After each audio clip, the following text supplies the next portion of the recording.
Irmãos, a paz do Senhor Jesus, tudo bem? É com muita alegria que eu estou aqui para gravar essa videoaula, a aula da nossa Escola Bíblica Dominical, e hoje dando início ao segundo trimestre de 2020, com o tema A Igreja Eleita, redimida pelo sangue de Cristo e selada com o Espírito Santo da promessa. Desde já, eu queria sugerir aos irmãos que, como estaremos estudando a carta que o apóstolo Paulo escreveu à igreja de Éfeso, que os irmãos possam estar lendo toda essa carta. Tire um momento para fazer a leitura completa e assim os irmãos terão um entendimento maior sobre o que estaremos estudando nesse trimestre. Outra sugestão é que os irmãos, quando iniciarem a leitura, façam o seguinte: na parte que diz assim: Paulo, apóstolo de Jesus Cristo, pela vontade de Deus, aos santos que estão em Éfeso e fiéis em Cristo. Que os irmãos façam o seguinte, que os irmãos substituam a expressão em Éfeso pela congregação ao qual o irmão pertence. E assim os irmãos sentirá como se estivessem recebendo essa carta do próprio apóstolo, e de que essa carta não está falando diretamente apenas com aquela igreja, mas está falando diretamente conosco, nos dias atuais também. Amém? Essa capa aqui traz o título de A Igreja Eleita. Neste trimestre, então, veremos que Deus ele não escolhe homens individuais para a salvação, mas ele escolhe todos aqueles que creem em Cristo. Então, a eleição de Deus é por meio da igreja, porque essa igreja ela foi redimida pelo sangue de Cristo. Remissão fala de preço pago para o resgate de um escravo. Então éramos escravos do pecado e Cristo ele pagou o preço da nossa dívida. Ele nos redimiu para si. Ele nos comprou com seu sangue. E fomos selados com o Espírito Santo da promessa. O selo ele fala, irmãos, de propriedade. É mais ou menos como um fazendeiro que tem ali determinados animais, principalmente gado, e ele queima aquele animal com uma marca.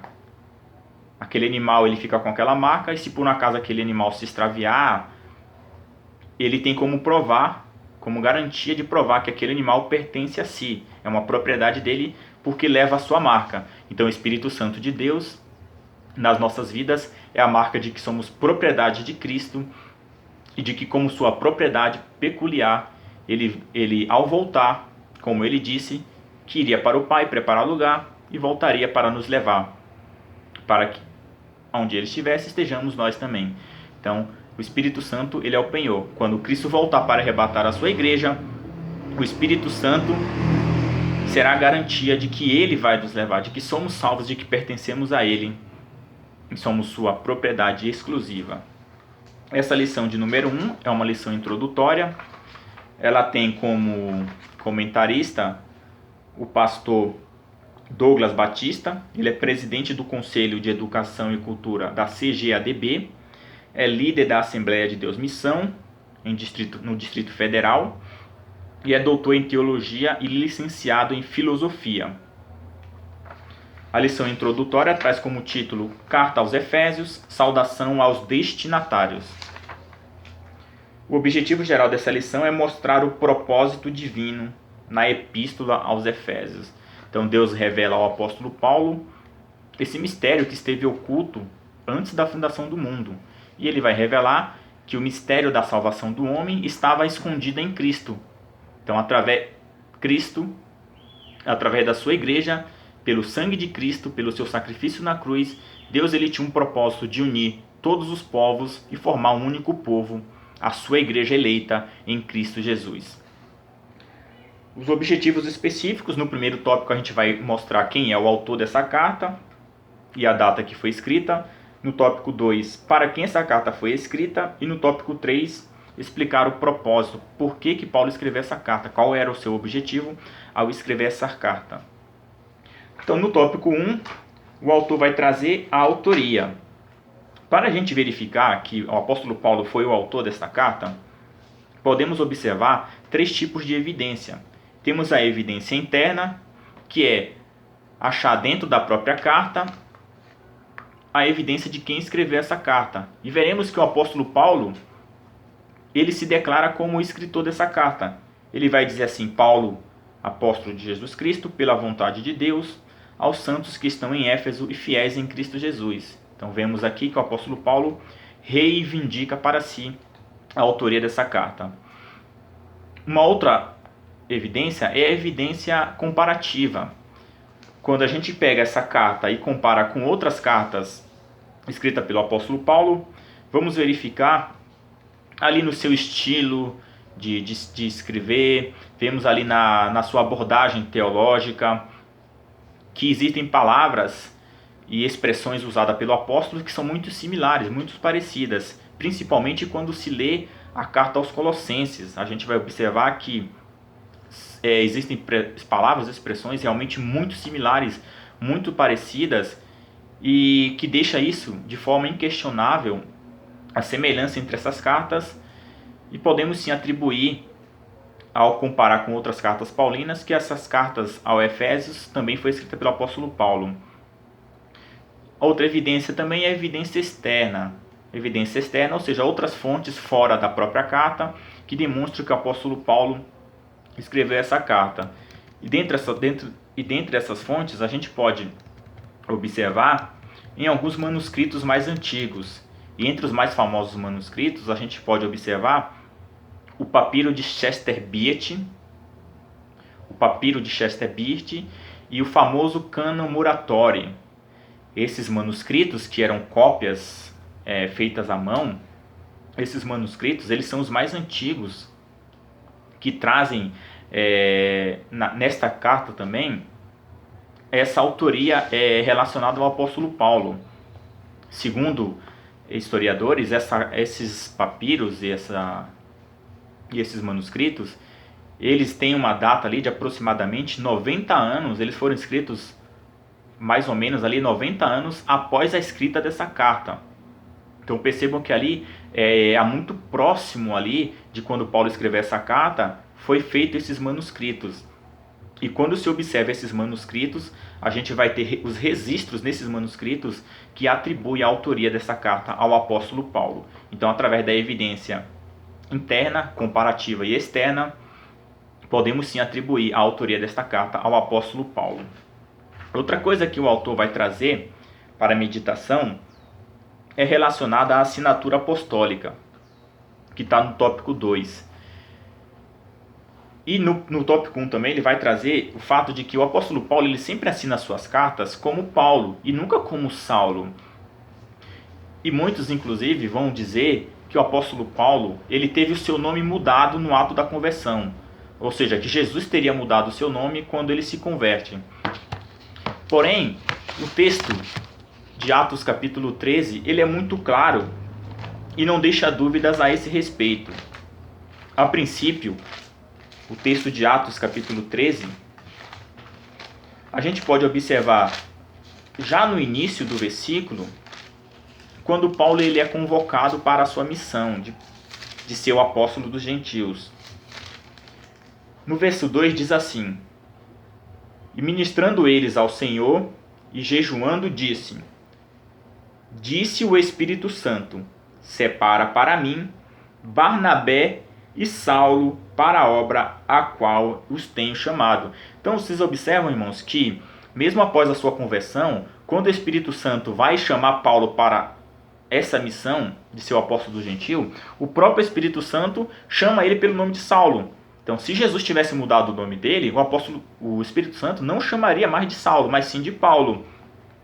E no verso 9, que é o que deixa isso muito claro, diz assim: Então Saulo, que também é chamado Paulo, cheio do Espírito Santo. Então observa que o texto é claro ao dizer que Saulo também era chamado de Paulo. Então o texto não diz que ele teve seu nome mudado, mas o texto vai dizer que ele tinha os dois nomes. Isso era muito comum naquela época. Isso acontecia muito com os judeus que tinham dupla nacionalidade.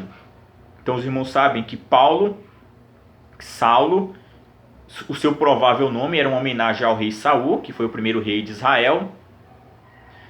E ele pertencia à mesma tribo de Benjamim. No entanto, ele era judeu, ele tinha o seu nome Saulo, porém ele tinha o seu nome latino também, o nome romano, porque ele tinha a cidadania romana.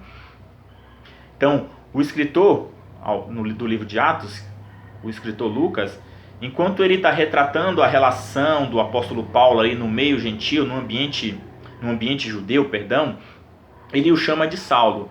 Porém, quando ele começa a retratar a relação de Paulo já com os gentios, exercendo o seu ministério, que era pregar aos gentios, acreditamos que até por uma estratégia do apóstolo, ele sabia que o seu nome latino, o seu nome romano, seria mais aceito entre os gentios. Por isso ele opta em utilizar o seu nome gentil.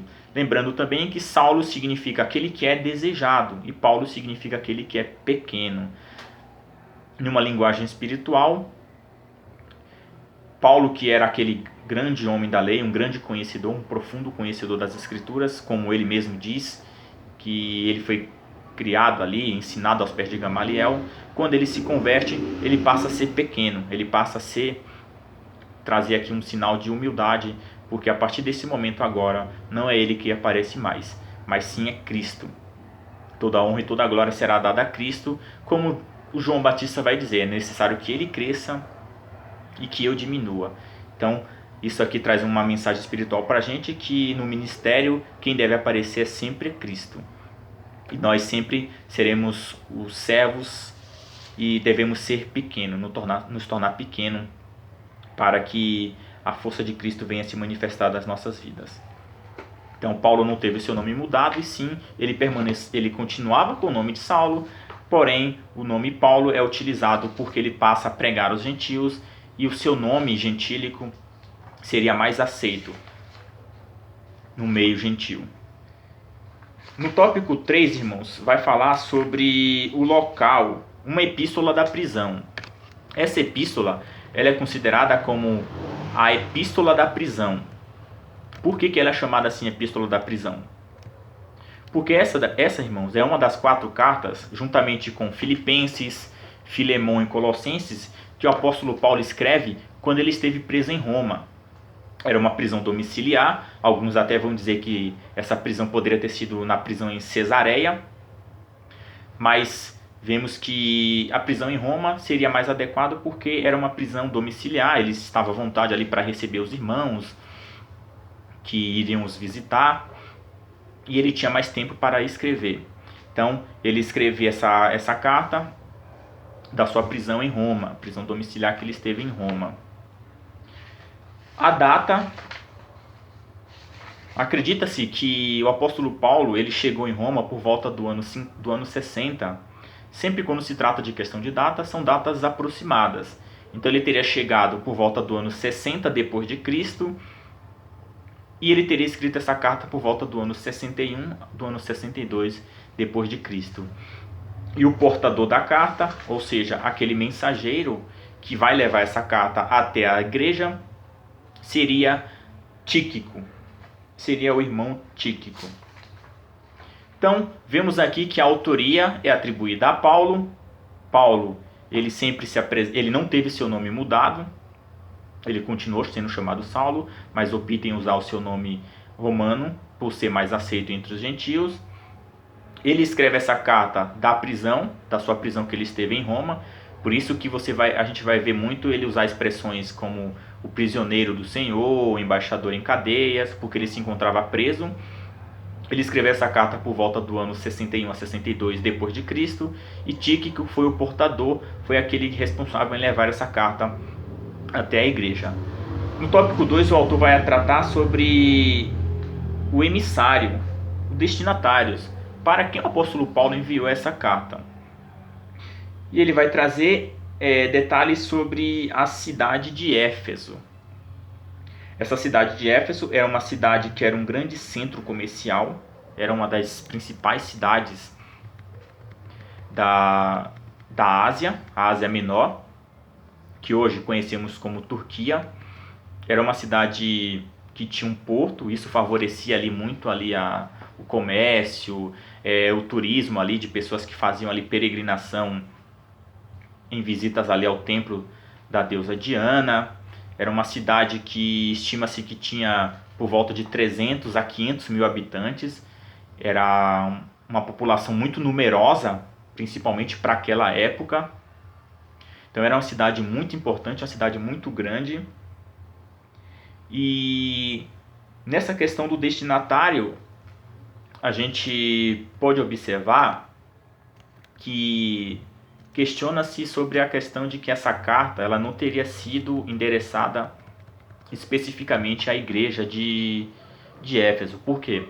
Porque alguns manuscritos, irmãos, não vai trazer a expressão em Éfeso. Alguns manuscritos antigos, essa parte está em branco. Então há muitas especulações.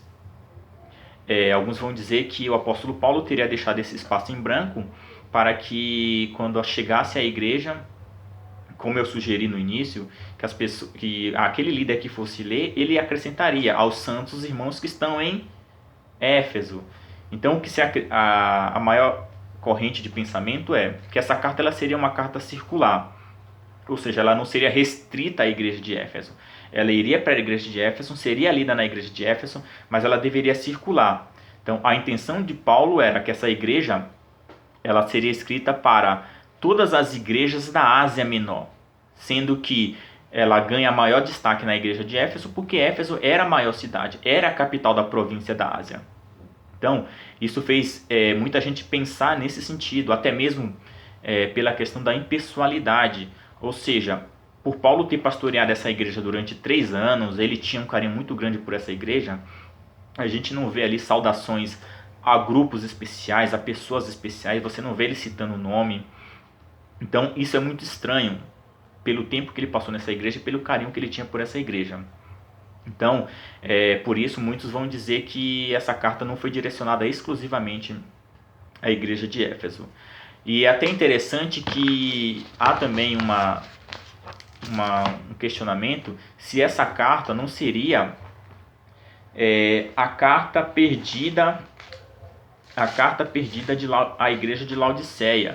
Porque quando Paulo escreve aos Colossenses, lá no capítulo 4, no verso 16, diz assim, ó: "E quando esta carta tiver sido lida entre vós, fazei que também o seja na igreja dos Laodicenses.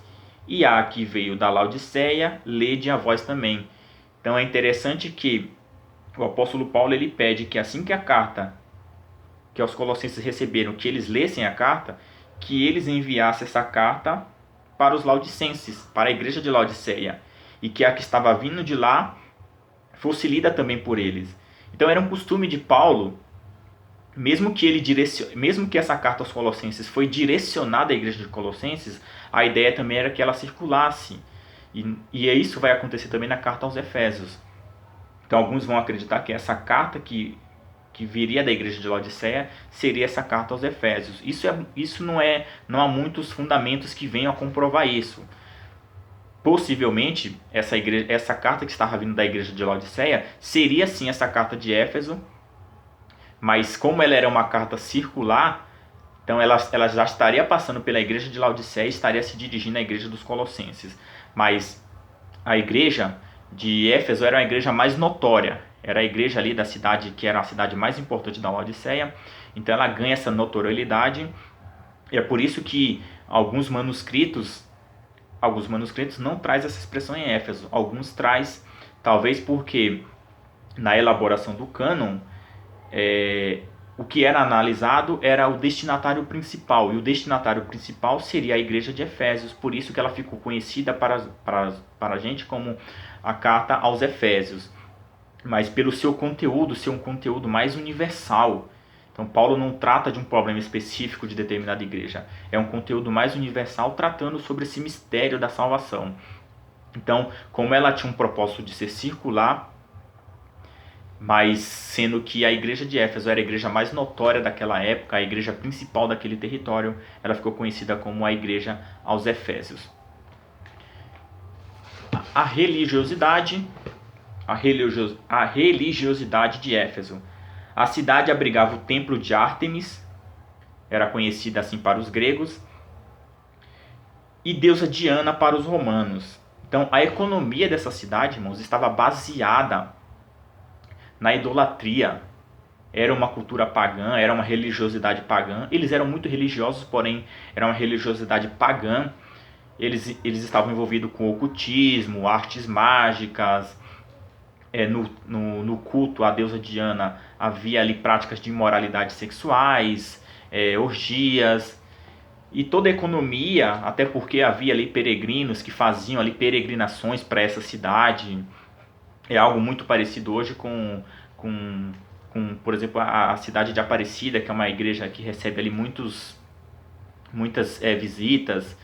E se os irmãos forem observar, é muito parecido a história.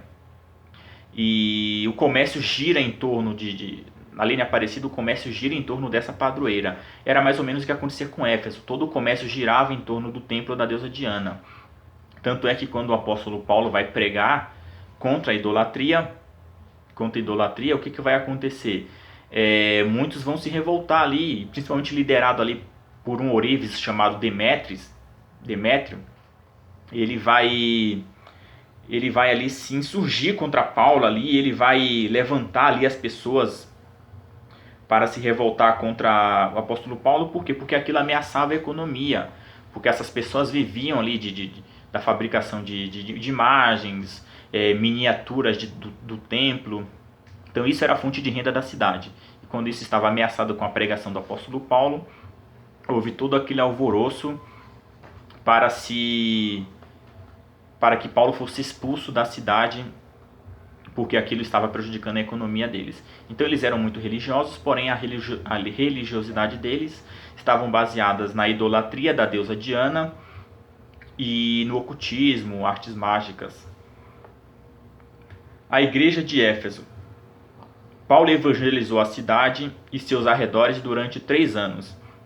Então Paulo vai chegar na cidade de Éfeso no final da sua segunda viagem missionária, porém ele fica ali pouco tempo. Ele vai pregar nas sinagogas. Era muito comum de Paulo, quando ele chegava nas sinagogas, nas cidades, ele já procurava uma sinagoga e ele ia pregar para os judeus. E ele pregou ali um certo tempo, por volta de 3 meses, e até pediram para que ele continuasse suas pregações, mas ele apenas deixa ali Priscila e Áquila, e ele não fica ali na cidade. Ele volta na sua terceira viagem missionária, ele volta para Éfeso. Lá ele encontra 12 discípulos que apenas haviam falado do batismo de João. Paulo então vai pregar a Cristo, vai batizá-los em nome de Jesus, e impondo a mão sobre eles, eles vão receber o Espírito Santo. Então era uma igreja muito fervorosa. Essa igreja recebeu ali nada menos do que o grande pregador fervoroso Apolo. Também tivemos ali Timóteo, que foi designado para pastorear aquela igreja. Irineu, que foi bispo, um bispo grego do 1º século. E muitos acreditam que inclusive até mesmo o apóstolo João, ele chegou a pastorear aquela igreja de Éfeso. Então essa igreja foi pastoreada por Paulo durante 3 anos. E o poder de Deus, irmão, se manifestou de forma tão grande, tão poderosa, que as pessoas que se convertiam, elas iam em praça pública confessando seus pecados. Eles queimavam e rasgavam ali em praça pública os seus livros de magia. Então o poder de Deus se fez de forma poderosa naquele local, a um ponto de que o poder de Deus era tão grande na vida de Paulo que os seus lenços e seus aventais eram levados aos enfermos e as suas doenças eram curadas, espíritos malignos eram expulsos. E isso aqui, irmãos, é preciso entender que Deus ele se manifestou de uma forma gloriosa na vida de Paulo. Por quê? Porque, como eu falei, era uma cidade idólatra, era uma cidade que eles eram muito voltados para idolatria, paganismo. Então Deus ele precisou se manifestar de forma poderosa. Deus ele usa a vida de Paulo. Por quê? Porque ele queria que aquelas pessoas vissem de uma forma clara que o reino de Deus havia chegado e que somente através da obra de Cristo os homens seriam salvos. Então Deus demonstra ali toda a sua superioridade, todo o poderio de Cristo por meio da vida de Paulo, de uma forma que até os seus lenços e seus aventais eram levados e os enfermos eram curados, os demônios eram expulsos. E nesse período a Bíblia vai dizer que toda a Ásia Menor ela foi evangelizada, ela ouviu a palavra de Cristo. Ela ouviu a palavra de Cristo e eles ficavam admirados da forma que Deus se manifestava por meio da vida de Paulo. No tópico 3, irmãos, fala sobre o propósito da carta. Então, aparentemente, é muito curioso que em todas as suas cartas, Paulo está discutindo um problema específico. Poderia ser questões de desunião, falsas doutrinas, combater falsos mestres. Então chegava um problema para ele e ele escrevia baseado naquilo que ele recebia do que estava acontecendo na igreja. Nessa carta não aparece tratar-se de algo específico. Então, a gente vai ver aqui Paulo revelando o mistério da salvação. Esse mistério que estava oculto em Cristo, mesmo antes da salvação do mundo. Então, quando Deus ele revela que ele iria salvar o homem, quando o homem peca, isso era um mistério que ninguém entendia, o homem não entendia, os anjos não entendiam, os demônios não entendiam. Como que Deus faria para salvar o homem, uma vez que ele é santo, que ele não tolera o pecado, qual seria a forma que Deus salvaria o homem? Tanto é que a Bíblia vai dizer que os anjos eles desejavam entender como seria essa salvação. Isso foi sendo revelado paulatinamente, pouco a pouco. Deus foi revelando, a revelação de Deus ela é progressiva. E aqui Paulo tem toda essa revelação que em Cristo Deus resolve salvar a humanidade. Deus resolve fazer de todos os povos um só povo. É por isso que Cristo vai dizer lá em João capítulo 12, olha, quando vocês me levantarem, eu atrairei todas as pessoas para mim. Esse é o símbolo da cruz. Horizontal é Cristo unindo todas as pessoas, formando um só povo. Vertical, Cristo levando todos, unindo todos ao Pai. Então esse era o mistério que estava oculto desde a fundação do mundo, e Paulo vai trazer essa revelação. Então dentro dessa revelação, Paulo vai escrever essa carta com o objetivo de mostrar, encorajar os crentes de um modo geral, exortá-los, fazê-los com que eles cresçam na fé, era inspirar para que eles crescessem na fé, inspirar os irmãos para que eles fossem cheios do Espírito Santo, para que eles entendessem o mistério disso. Então Paulo vai orar e vai pedir assim, olha Deus, nos dá sabedoria para que venhamos entender a grandeza de tudo isso. Porque é a mesma coisa, irmão, imagine uma pessoa rica que não sabe o valor do patrimônio que tem e pode viver como um pobre, como um miserável. Então é mais ou menos isso. Ele está mostrando para a gente o quão rico nós somos por sermos eleitos por Deus, por sermos adotados por Deus, sermos feitos seus filhos. Nós recebemos bênçãos espirituais, recebemos dons espirituais. Mas tudo isso, se a gente não compreender, é por isso que ele ora pedindo que Deus nos dê sabedoria. Se a gente não compreender tudo isso, a gente não vai poder viver de uma forma plena essa vida como filho de Deus, essas bênçãos que ele nos deu. Então é isso que Paulo quer passar para a gente. Ele quer, quando a gente observa, lendo o texto, a gente vai ver que nos 3 primeiros capítulos, Paulo apresenta uma forma mais doutrinária, mais teológica. Ele vai dizer assim, olha, vocês foram feitos filhos de Deus, vocês receberam bênçãos espirituais, dons espirituais. Porém, a partir do capítulo 4, Paulo vai trazer a parte prática. Olha, já que vocês foram feitos filhos de Deus, agora vocês devem andar como tais. Isso a gente pode ver muito claro no capítulo 4, quando ele vai dizer, no capítulo 4, ele já começa o capítulo 4 falando isso, olha, vocês devem ser meus imitadores, portanto, meus amados e muito queridos irmãos, minha alegria e coroa, estais firmes no Senhor. Efésios capítulo 4, diz assim, portanto, eu, o preso do Senhor, rogo que vocês andem como é digno da vocação que fostes chamados.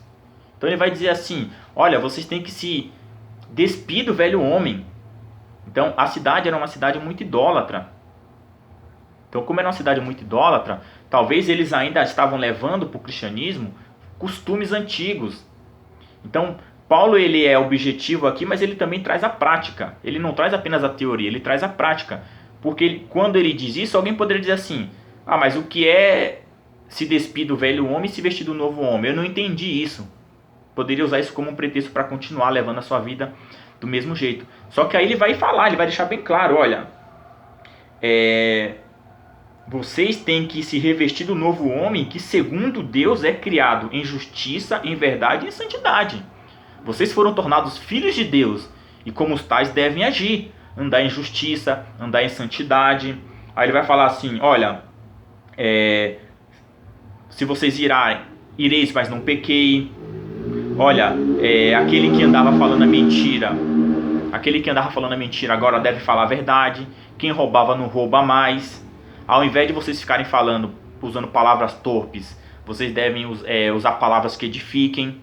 É muito comum isso, né, em redes sociais, né, o Facebook, o WhatsApp. As pessoas ficam postando lá textos para provocar os irmãos, textos que venham a trazer destruição. Então, irmãos, antes de postar qualquer coisa, o que devemos analisar é: isso que eu estou postando, essa mensagem vai trazer edificação? Vai aumentar a fé de alguém? Porque senão, nem devemos postar. Então, tem que ser palavras que venham trazer edificação. Então é isso que ele vai falar assim: olha, vocês têm que amar um ao outro, deixa a amargura de lado, deixa a ira. Mas acima de tudo, no capítulo 5 ele vai dizer assim: olha, sejam cheios do Espírito Santo. Por quê? Porque é o Espírito Santo. Nós somos eleitos por Deus, somos redimidos pelo sangue de Cristo e somos selados pelo Espírito Santo. Porque é o Espírito Santo, irmãos, que vai nos capacitar para que a gente venha a levar uma vida digna com a vocação da qual fomos chamados. Somos feitos filhos de Deus e como tais devemos andar. Então esse era o propósito da carta que Paulo escreveu à igreja de Éfeso e de uma forma geral ali as igrejas ao redor ali, por isso que é uma carta circular, e pelo seu conteúdo universal serve para nós também nos dias de hoje. E para finalizar a mensagem, quando a gente lê a carta aos Efésios, o que a gente encontra ali? Qual que é o conteúdo dessa carta? A mensagem principal é apresentar Cristo como a cabeça da igreja e a igreja como seu corpo espiritual. Então, já que ele apresenta a igreja como seu corpo espiritual, ele vai trazer doutrinas da igreja, falar sobre a redenção, sobre a eleição, predestinação, as bênçãos celestes, ou seja, vai trazer também uma ênfase na pessoa do Espírito Santo como o agente que nos capacita para levar uma vida digna dessa salvação. Ele vai trazer essa questão de que, como povo eleito, a gente tem que ter uma conduta que justifique essa nossa eleição, essa vocação a qual fomos chamados. Então deve haver mudanças. O que o apóstolo Paulo está querendo dizer é que deve haver mudanças significativas na nossa vida, que mostre realmente que fomos eleitos e salvos por Cristo. Mudança de comportamento, mudanças no caráter, mudanças nas relações familiares. É por isso que o apóstolo Paulo vai dizer ali qual que é o papel do esposo agora, qual que é o papel da esposa, o papel do pai, do filho, o papel do servo, o papel do patrão. Ele vai trazer também a questão da batalha espiritual, a necessidade de sermos cheios do Espírito Santo. Por que é necessário sermos cheios do Espírito Santo? E que para vencermos essa batalha espiritual, precisamos nos fortalecer em Cristo. Ele vai dizer que para nos fortalecermos em Cristo e na força do seu poder. Então esse é o conteúdo. Então o apóstolo Paulo ele vai trazer toda essa teologia, apresentar quão maravilhosa é essa graça de Cristo. Pela graça vocês são salvos. Ele vai mostrar o quão bondoso Deus foi conosco, nos salvando, nos redimindo, nos adotando como filho, nos dando bênçãos espirituais, dons espirituais e nos justificando para que venhamos a dar prosseguimento, irmãos, a esse plano. Esse plano continua ainda em foco. Deus ele nos elegeu, Deus ele planejou esse plano, ele executou por meio de Cristo, nos enviou o Espírito Santo, nos enviou o Espírito Santo para que viéssemos a nos capacitar a dar andamento a esse propósito. Então Cristo ele nos salva para que venhamos a dar continuidade. Como corpo de Cristo, a igreja ela tem uma missão. É isso que Paulo quer deixar bem claro, que a igreja tem uma missão. E como diz aquele hino famoso, Igreja do Senhor, qual é a tua missão? Pregar o evangelho e anunciar a salvação. É interessante também, irmãos, que quando o apóstolo Paulo fala assim, olha, eu sou apóstolo do gentio, não da vontade dos homens, mas da vontade de Deus. Ele está dizendo assim, olha, como para ser apóstolo tinha que ter andado com Cristo, e por isso ele tinha o seu ministério contestado, os irmãos sabem que com a morte de Judas, que era um dos 12, os apóstolos escolheram outro apóstolo, que fizeram ali o sorteio e escolheram Matias.